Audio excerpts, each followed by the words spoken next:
અને લોકસભાની ચૂંટણી ચાલતી હતી. અર્જુનભાઈ ચૂંટણી લડી રહ્યા હતા, હું લોકસભા લડી રહ્યો હતો. પોરબંદરની જનતાની અપેક્ષાને હું સમજી રહ્યો હતો. પોરબંદરની જનતા જે ઉત્સાહ સાથે વોટિંગ કરી રહી હતી, હવે અમારા પોરબંદરના વિકાસના દ્વાર ખુલશે એવી શ્રદ્ધા તમે અમારા પર રાખી. દોસ્તો, તમે રાખેલી શ્રદ્ધાને અમે સ્ટેપ બાય સ્ટેપ પૂરી કરી રહ્યા છીએ. આ સરકારની ચલાવવાની વ્યાખ્યા જુદી છે. પહેલા જ્ઞાતિ, જાતિ, વર્ગ, સમુદાયમાં સમાજને બાંટીને મતની રાજનીતિ ચાલતી હતી. દોસ્તો, દર વખતે અર્જુનભાઈ બહુ સાચું કહ્યું કે લાંબા અંતરની ટ્રેન આપણને મળવી જોઈએ.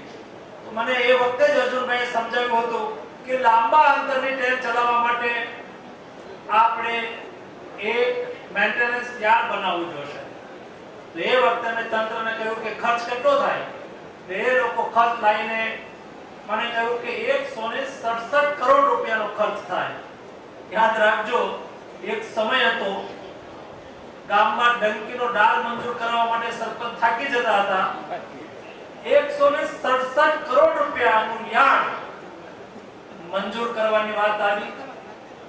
અશ્વિનીજી માનનીય રેલવે મંત્રીજી ભાવનગર આવ્યા હતા. એમણે ત્યાંથી જાહેરાત કરી દીધી અને એના ઉપરનું કામ ચાલુ પણ થયું. થોડા દિવસોની અંદર એના ડીપીઆર વગેરે તૈયાર થઈ જશે. પછી આપણે એનું ખાતમુહૂર્ત પણ કરીશું. દોસ્તો, અહીંથી આપણે પોર્ટ કનેક્ટિવિટી કરવી છે, બંદરને વિકસાવવું છે.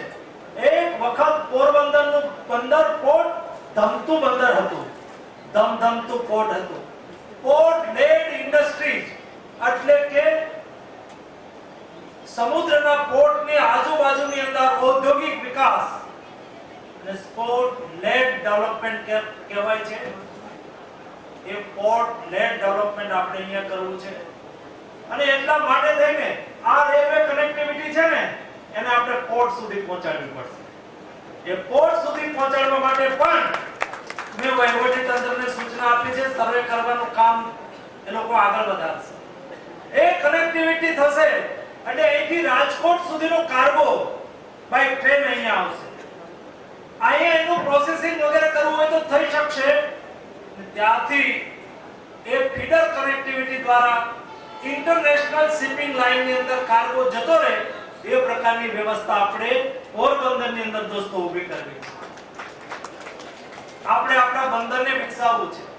આપણા બંદરની આજુબાજુમાં પુષ્કળ જમીન પડી છે.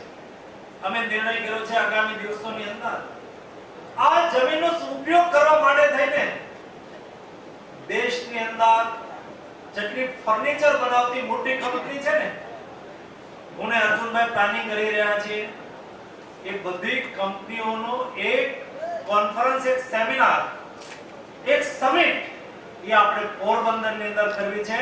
એને આપણે આ પોર્ટ બતાવવું છે, એને આપણે જગ્યા બતાવવી છે અને આપણે કહેવું છે કે તમે આવો, દુનિયામાંથી લાકડું લાવો, અહીંયા ફર્નિચર બનાવો, તમારે ભારતમાં વેચવું એટલું ભારતમાં વેચો, તમારે એક્સપોર્ટ કરવું એટલું એક્સપોર્ટ કરી દો, પરંતુ ફર્નિચર પાર્ક અમારા પોરબંદરની અંદર બને એના માટે આપણે દોસ્તો પ્રયાસ કરીએ. આપણું પોરબંદર મહાત્મા ગાંધીની જન્મભૂમિ, સુદામાપુરી. દોસ્તો, આ પોરબંદર એક હેરિટેજ શહેર છે, એક ધાર્મિક સ્થાન પણ છે, રાષ્ટ્રપિતાનું બર્થ પ્લેસ પણ છે. પોરબંદરને આપણે સોમનાથ વૈશ્વિક યાત્રાધામ સાથે હેરિટેજ ટ્રેનના દ્વારા જોડવું છે. મેં હમણાં જ આપણા ડિવિઝનલ મેનેજરને કહ્યું કે ભાઈ આપણે પોરબંદરથી હેરિટેજ ટ્રેન સોમનાથ સુધી ચાલુ ન કરી શકીએ. એમણે મને કહ્યું કે સાહેબ આપ ઉપરથી મંજૂર કરાવી દો તો હું પ્રપોઝલ મોકલી દઈશ.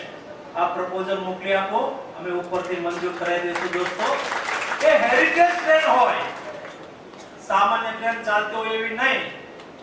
એનો લુક પણ હેરિટેજ હોય, અંદર દોરેલા ચિત્રો પણ હેરિટેજ હોય, વ્યવસ્થા પણ ઉત્તમ હોય એવી ટ્રેન સોમનાથ અને પોરબંદર વચ્ચે ચાલતી હોય તો જે યાત્રાળુ સોમનાથ આવે એ યાત્રાળુ પોરબંદરની અંદર પણ આવે.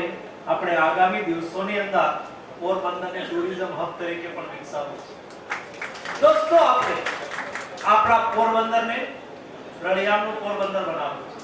આપણા પોરબંદરને સમૃદ્ધ પોરબંદર બનાવવું છે. આપણા પોરબંદરની જાહો જલાલી ઇતિહાસના પન્ના ઉપર જે લખાયેલી છે, દોસ્તો, એ જાહો જલાલીને પરત લાવવાનો પ્રયાસ મારો અને અર્જુનભાઈનો છે. દોસ્તો, આગામી દિવસોની અંદર આપણે સૌ સાથે મળીને આ પ્રયાસ કરીશું. આજના દિવસે અમે લોકો રાજકોટથી નીકળ્યા હતા. સવારે રસ્તાની અંદર 15-20 સ્ટેશન આવ્યા. ઉત્સાહપૂર્વક લોકોએ આ ટ્રેનને વધાવી અમારું અભિવાદન કર્યું. એટલે અમારે પહોંચતા પણ ઘણું મોડું થયું, પરંતુ એટલા લેટ ટાઈમ થયો હોવા છતાં પણ પોરબંદર વાસીઓએ અમારું અદકેરું સન્માન કર્યું, અમારું સ્વાગત કર્યું. આ ટ્રેનને તમે આવકાર આપ્યો. આપ સૌને ખૂબ ખૂબ શુભેચ્છાઓ. ધન્યવાદ.